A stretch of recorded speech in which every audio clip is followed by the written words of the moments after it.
है doctor Sofia Usama. Welcome to my YouTube channel. आज मैंने जिस टॉपिक के ऊपर डिस्कशन करनी है ये एक बहुत बड़ा मसला बन चुका है और इसका जो है हमारी बॉडी पे बहुत ज़्यादा इसके अफेक्ट हो रहे हैं। जो आज टॉपिक मैंने डिस्कस करना है ये है स्मोक से मुताल्लिक। स्मोक एक एयर पोल्यूशन है, स्मोक एक फ़ज़ाई आलूदगी है। स्मोक कैसे बनती है और स्मोक किन अफराद को अफेक्ट करती है, ठीक है। स्मोक किन अफराद को अफेक्ट करती है, स्मोक का हमारे जिस्म पे क्या असरात होते हैं और इसके अलावा स्मोक से बचने के लिए हमें क्या करना चाहिए। ये कुछ सवालात हैं जो मेरे भी जहन में थे और मेरे पेशेंट्स भी मुझसे आके करते हैं, तो मैंने सोचा कि बेहतर यह है कि मैं इसको एक्सप्लेन कर दूं और ज़्यादा वजाहत से आप लोगों को बता दूं ताकि ये हेल्पफुल हो। स्मोक जो है वो स्मोक और फॉग से मिलकर बनती है। ये स्मोक और फॉग से मिलकर बनती है, ठीक है। स्मोक बोलते हैं धुएं को और फॉग बोलते हैं धुंध को, ठीक है। ये पाकिस्तान के बड़े शहरों में और इसके अलावा इंडिया और all over the sub continent जो है बहुत एक कॉमन और मेजर मसला बन चुका है, ख़ास तौर पर सर्दियों के मौसम में।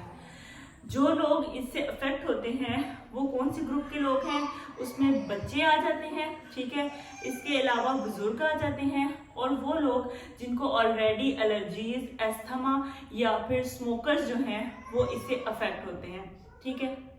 हमें कैसे पता चले कि स्मोक का हम पे असर हुआ है। जैसे ही किसी को स्मोक की वजह से कोई मसला आता है तो ये होता है कि आंखों में एलर्जी या फिर आंखों में पानी आने लग जाता है, आंखें सुर्ख हो जाती हैं, ठीक है। नाक में अगर इसका इफेक्ट हो तो बार बार छींकें आती हैं और नज़ला जुकाम की शिकायत होती है। इसके अलावा गले में खराश होती है और कीड़ा या बलगम जो है इसकी शिकायत होती है। इसके अलावा कुछ जो मरीज एलर्जीज या दमे वाले जो मरीज होते हैं वो ये भी कंप्लेन करते हैं कि उनको सांस में जकड़न महसूस होती है या फिर सांस लेने में मुश्किलात का सामना पेश आता है, ठीक है। इसमें आपको क्या करना चाहिए, इसमें यह है कि अगर जब भी आपको महसूस हो कि ये वाले आप बाहर निकले हैं और आपको ये वाले सिम्टम्स आ रहे हैं तो आप अपने एक तो घर जाएं, ठीक है, या फिर अवेलेबल जो करीबी पानी है उससे अपनी आंखों को अच्छी तरीके से धोएं, ठीक है। नाक में अच्छी तरीके से पानी डालें ताकि जो भी केमिकल्स वगैरह आपके नाक में है या फिर आंखों में है तो इससे जो है वो आप रिलीव हो जाएं। अगर आपको गले में खराश महसूस हो रही है तो इसके लिए ये है कि आप जो है गरारे करें, बार बार गरारे करें, तो इससे जो है आपका जब एयर पैसेज जो है वो क्लियर हो जाएगा उस ऑफेंसिव केमिकल से, तो आपको क्लियर जो है सांस लेने में कोई मुश्किल नहीं होगा, क्लियर सांस हो जाए। इसकी कॉम्प्लिकेशन जो है लॉन्ग टर्म कॉम्प्लिकेशन स्मोक की क्या होती हैं कि ये निमोनिया कॉज कर सकती है। लाइक एक एलर्जी जो है अगर उस पर इन्फेक्शन हो जाए तो वो निमोनिया की तरफ चली जाती है, ठीक है। और इसके अलावा लॉन्ग टर्म इसके इफेक्ट ये होते हैं कि ये फेफड़ों का कैंसर जिसे लंग कैंसर कहते हैं इसकी तरफ भी जा सकती है, ठीक है।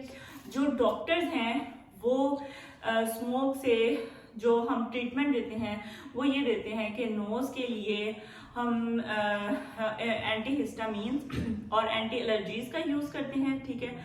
आंखों के कतरे कुछ होते हैं वो इस्तेमाल करते हैं और अगर गले में खराश हो जाए, कीड़ा पड़ने लग जाए, गला ख़राब हो जाए, टॉन्सिलाइटिस की तरफ चला जाए तो हम जो है इस्तेमाल करते हैं एंटीबायोटिक्स का यूज़ करने का प्रिस्क्रिप्शन देते हैं, ठीक है। इसके अलावा अगर सांस में जकड़न हो, सीटी की आवाज़ आए तो जो है इस्तेमाल करते हैं इनहेलर का इस्तेमाल करने का हम मशवरा देते हैं। इसके अलावा सबसे इम्पोर्टेंट बात जो है आपने इसकी प्रिकॉशनरी मेजर्स जिसे हम प्रोफाइलेक्टिक मेजर्स, कुछ बच्चों की माएँ ये कंप्लेन करती हैं कि बच्चा जब रात को सोता है तो उसका नाक बंद हो जाता है। सबसे इम्पोर्टेंट ये है कि आप जो है अपने कमरे का टेम्परेचर जो है वो नॉर्मल रखें, ठीक है।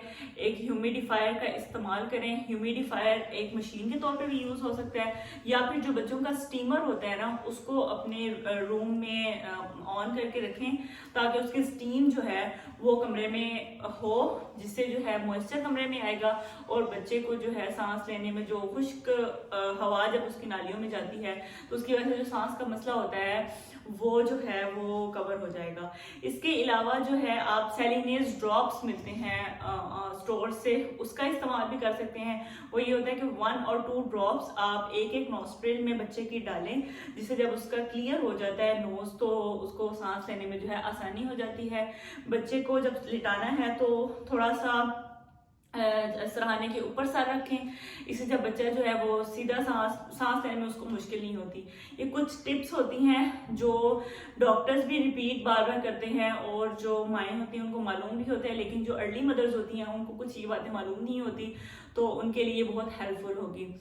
अगर आपको ये हमारी ये वीडियो पसंद आई है तो इसको मैक्सिमम लाइक करें, सब्सक्राइब करें मेरे चैनल को और शेयर करें, ताकि ये यूज़फुल टिप्स जो है ज़्यादा लोगों को शेयर हों और हमारा जो चैनल बनाने का मकसद है वो पूरा हो।